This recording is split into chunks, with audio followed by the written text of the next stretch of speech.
Analisti nga Mitrovica Nexhmedin Spahiu, i cili njihet si mbështetës i Albin Kurtit, e ka vizituar në Beograd ministrin e jashtëm të Serbisë Marko Đurić. Në profilin e tij në Facebook, Spahiu e ka postuar një fotografi me ministrin serb, duke thënë se ajo është realizuar në zyrën e Đurićit. Me ministrin e jashtëm serb Marko Đurić në zyrën e tij në Beograd, ka shkruar Spahiu për krah fotos, por analisti nga Mitrovica nuk i ka treguar fillimisht arsyet e kësaj vizite.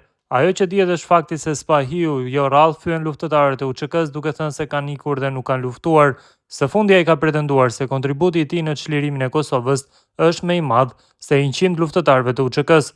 Kontributi im për çlirimin e Kosovës është sigurt më i madh se 100 luftëtarëve me pushkë në dorë apo edhe më shumë, ka thënë Spahiu.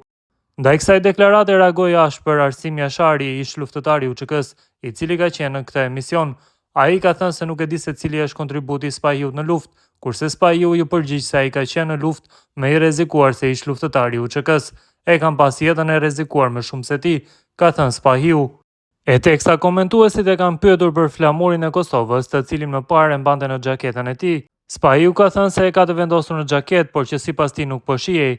Në fakt ai ka mashtruar pasi që në xhaketën e tij nuk ka askund të vendosur një flamur të Kosovës. Spahiu ka shkruar: "Është në xhaketën time e ngjitur, po nuk po duket mirë në foto, por nuk mund të ishte në prapavi sepse unë nuk jam zyrtar i Kosovës, jam vetëm qytetar", ka thënë ai. Ndërkohë në përtakime të tjera, flamuri i Kosovës shihet qartë sipas fotografive të publikuara nga vetë Spahiu, i vendosur në xhaketën e tij.